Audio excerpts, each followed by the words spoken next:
Hi guys, நான் உங்கள் ஸ்ரீ. நீங்கள் நம்ம பொங்கலுக்கு ரெடி ஆகிடுச்சு. பொங்கல் பார்த்துருக்கோம். ஹாய் எல்லாருக்கும் ஹாப்பி பொங்கல். நம்ம வாங்க போயிருக்கோம். ரைஸ் எப்போதுமே நாங்கள் அடுப்பில் தான் பொங்கல் வைப்போம். அடுப்புலாம் குழம்பு போயிடுச்சு. நாங்கள் வாங்க போய் வளர்ந்து போயிருக்கோம். இதோட அப்படியே விளக்குக்கும் பொட்டு வச்சுட்டு நான் ஒரு குழி எங்கள் அம்மா விளக்குக்கு பொட்டு வச்சுட்டு இருந்தாங்க கைஸ். நான் பேர் குளியலை போட்டு வந்துட்டேன் கைஸ். சரசரன்னு குளிச்சுட்டு வந்து எங்கள் அம்மா விளக்குக்கு போட்டு வச்சுருந்தாங்க. நானும் போய் ஜாயின் பண்ணிட்டேன். பானைக்கு பட்டை போட்டு மஞ்சள் வச்சு குங்குமம் வச்சு மஞ்சள் கொத்தி இஞ்சி கொத்தி கட்டணும் கைஸ். எங்கள் ஆயா தான் கைஸ் பிள்ளையார் பிடிப்பாங்க எப்போதும் எங்கள் வீட்டுக்கு. கல் எங்கள் ஆயா பிள்ளையார் பிடிச்சி வச்சுருந்தாங்க கைஸ். பாருங்கள் எப்படி பிள்ளையார் பிடிக்கிறான்னு.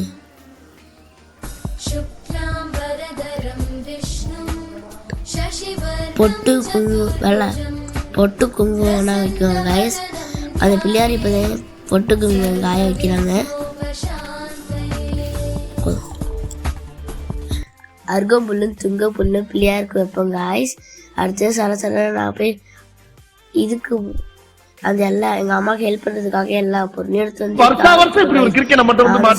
பாலம் விளக்கு எல்லாமே பழம் விளக்கு காய்கறி விளக்கு அடுத்து தேங்காய் மஞ்சள் கொத்து இஞ்சி கொத்து எல்லாமே எடுத்து வந்துடுவோம் கைஸ்.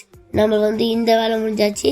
அடுத்து வாங்க போய் சாமி படத்துக்கு பூ போட்டுடலாம்னு சொல்லிட்டு எங்கள் சாமி படத்துக்கு வந்து நாங்கள் போய் பூ போட ஆரம்பிச்சிட்டோம் கைஸ். நானும் அழகாக பூலாம் டிசைன் அழகாக வச்சேன் கைஸ். பூக்கு அழகாக டிசைன் வச்சுட்டு என்னாலே ஹைட்டு பற்ற முடியாதுன்னு அது மேலே ஏறி நின்று எப்படியோ மேலே பூவெல்லாம் வச்சிட்டேன் கைஸ். அடுத்தது விளக்கு கொண்டு வந்து வைக்கணும் கைஸ். நான் விளக்கும் கொண்டு வந்து வச்சுட்டு அடுத்தது மேலே சாம்பிராணி ஊதுபத்தி எல்லாத்தையும் எடுத்து வச்சுருவோம். நாங்கள் வெளில தான் பங்கு வைப்போம். அதனால நானும் எங்கள் தாத்தாவும் சேர்ந்து அந்த பொங்க வைக்கிறதுக்காக காற்று பொங்க அலையக்கூடாதுன்னு நானும் எங்கள் தாத்தாவும் மேலே அலையாத காற்று வராத மாதிரியே பண்ணியிருக்கோம் கைஸ். கயிறு அது இதுன்னு கட்டி எல்லாம் சாஞ்சது கைஸ். ஒரு வாட்டி கீழே விழுந்துட்டு நாங்களும் திருப்பி எடுத்து வச்சு எப்படியோ கட்டிட்டோம் கைஸ். கட்டும் போது நானும் எங்கள் தாத்தாக்கு ஐடியா கொடுத்துட்டே இருந்தேன். அப்படி வைக்கலாம் இப்படி வைக்கலாம்னு சொல்லிட்டு எங்கள் தாத்தாவும் சேர்ந்து கட்டினாங்க. அங்கே பிடிச்சிருந்தா எங்கள் தாத்தா அங்கே கட்டினாங்க. திருப்பி ஒரு குச்சி எடுத்துகிட்டு வந்தாங்க. நான் போய் கீழே விழுந்து எப்படியோ எடுத்துகிட்டு வந்துட்டேன் கைஸ்.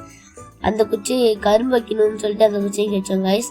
அடுத்தது மேலே வர அந்த குச்சி கீழே வந்துட்டே இருக்குன்னு அந்த குச்சி கட்டினோம் கைஸ். ஒரு வழியாக கட்டி முடிச்சிட்டோம் கைஸ்.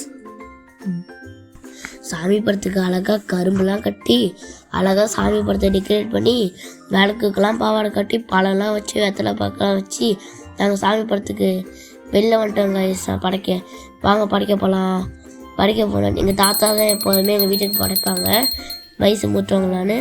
அது நாங்கள் எப்போதுமே அடுப்பில் தான் சூடத்தை ஃபஸ்ட்டு வச்சு வைப்போம். எல்லாம் சாமி கும்பிட்டுக்கலாம். நாங்கள் ஒரு பக்கம் வெண்பொங்கலும் ஒரு பக்கம் சர்க்கரை பொங்கலும் தான் வைப்போம் நாங்கள் எங்கள் வீட்டில். அடுத்தது அதில் கொஞ்சோண்டு பால் ஊற்றுவோம். அடுத்தது நானும் எங்கள் அம்மாவுக்கு அப்படியே அடுப்பு எரியோட குச்சிலாம் வச்சு அப்போ எங்கள் அம்மாவுக்கு அழகாக ஹெல்ப் பண்ணுங்க கைஸ். எப்படியோ எரிய விட்டு பொங்கல் வரப்போகுது கைஸ். நானும் எப்போ வரும்னு காத்துட்டு பொங்கல் வந்துட்டு கைஸ். பொங்கலோ பொங்கல். நான் டக்குன்னு தட்டு எடுத்துட்டு போயிட்டு தட்ட ஆரம்பிச்சிடும் கைஸ். பொங்கலோ பொங்கல்னு சொல்லிட்டு பொங்கலோ பொங்கல்னு தட்டை வச்சுட்டு நானும் டக்குன்னு அடிச்சுட்டே இருக்கேன் கைஸ். பொங்கிட்டு எல்லாம் ரெடி ஆயிடுச்சு. சாதம்லாம் வந்துட்டு எங்கள் அம்மா என்னை சர்க்கரை போட சொன்னாங்க. போடும்போது கையில் சுட்டுச்சு காய்ஸ். அதனால் கையை ரொம்ப எரிஞ்சிட்டு காய்ஸ். திருப்பி நான் விடாம போட்டேன். எங்கள் வீட்டில் படைச்சாச்சு. இப்போ பொங்கிட்டு சக்கரை பொங்கல் இப்படி வந்துருக்கு பாருங்கள் கைஸ். முந்திரிலாம் மேலே வந்துட்டு வெண்பொங்கல் அழகாக வந்துச்சு. எங்கள் வீட்டில் படைச்சிட்டாங்க காய்கறிலாம் வச்சு பாருங்கள். இப்போ வந்து கருட்டன் வரான பார்த்து என் கணக்கு தெரில கைஸ். எங்கள் அப்பா எப்படியோ பார்த்து காத்துட்டாங்க கைஸ். எங்கள் வீட்டில் மட்டும்தான் கைஸ் இவ்வளோ கருட்டன் வந்தது. எங்களுக்கும் பொங்கல் ஜாலியாக போச்சு. உங்களுக்கும் பொங்கல் ஜாலியாக போயிருக்குன்னு நினைக்கிறேன். எல்லாருக்கும் எவ்ரி ஒன் ஹாப்பி பொங்கல். பாய்.